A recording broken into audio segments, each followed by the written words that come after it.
My teacher told me a story one time of a man who was walking with his son in the park. And they're walking together, and his son looked at a crow in a tree. And he said, "Baba, what's that?" It's like a 2-year-old kid. Baba said, "It's a crow."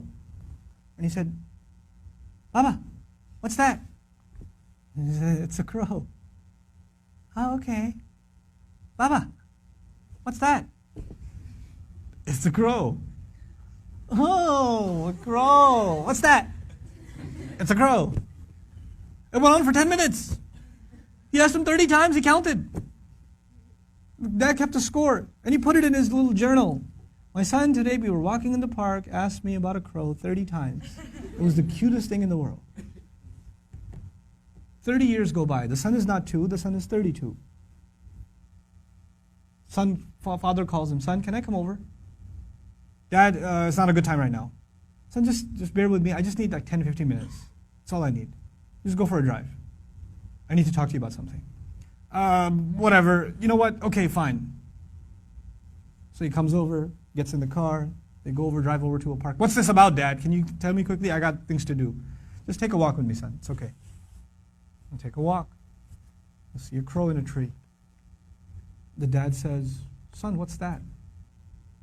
"Seriously, Father? It's a crow." "Oh, son, what's that?" "Is this a game? I have things to do, okay? It's a crow. You can't see, I just got you new glasses last month. Why is this happening to me? Dad, why are you so difficult? I don't understand what the problem is. Just tell me what you really want.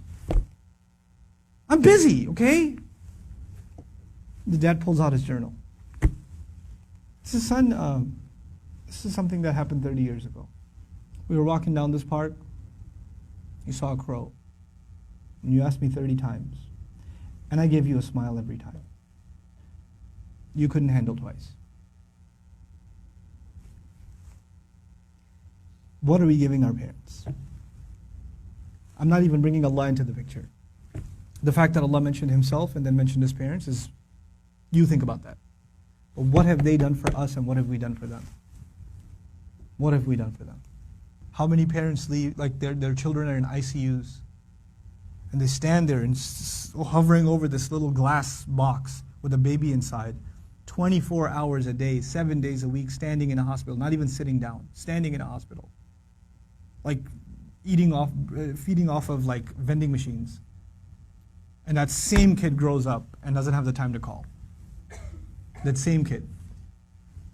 You know? How many mothers almost died giving birth? Almost died giving birth. And now it's so difficult to respond to her call. Or to just give her just a couple of minutes a day. Just let her feel a little important. You know how unfair that is, that you were the most important thing to them and they are so insignificant to you?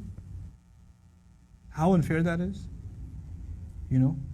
They carry that pain with them every day, that I am nothing to my children. I mean nothing to them, I'm worthless to them. You know, they have no time for me. When something is worth something to you, it gets your time. Most of you at this age, you want to just get away from your parents.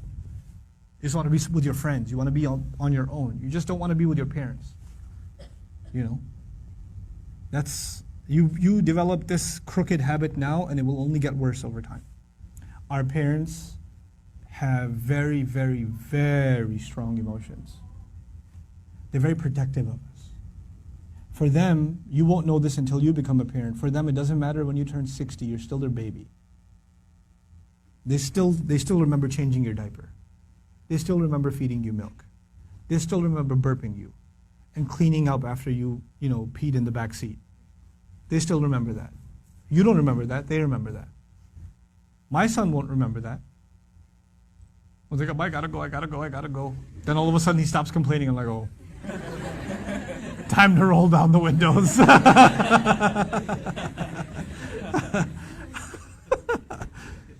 You know. Then he starts talking about what toy are we going to get for Eid. I'm like, oh, okay. This has not been a good day for the car. But when he's graduating college and when one day he's getting married and one day he has his own, he's not going to remember that. But guess who'll never forget? I'll never forget. I'll never forget carrying him into a bathroom, cleaning him up, changing his clothes. Abba, put the Spider-Man pajamas on. He won't remember any of that. I will. And that same kid, when he's talking back to me one day, when he's telling me, Dad, I just don't understand you, okay? I don't have time right now. When he does, it's going to hurt, man. It's going to hurt. That's what you do to your parents. That's what I do to my parents. They were our life. They gave up their life for us. Our parents gave up careers for us. Our parents gave up vacations for us. Our parents gave up friends for us. You know that? I know that now. I didn't know that then. They had their entire life planned until you came along. And then you became their plan.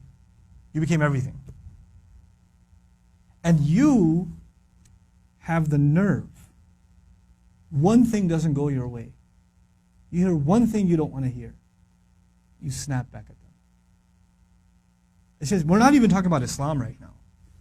We're just talking about decency, man, just decency. What have they done for you and what you give them back is so unfair. It is so unfair. My dad's so annoying, my mom's so this, they're always mad, they're never happy, they're this, they're that. What are you? What about you? I'm telling you, I can't say this enough times, if you don't earn your parents' du'as, nothing good will come of your life. Nothing good will come of your life if they're not happy with you. If you haven't done everything you can to make them happy.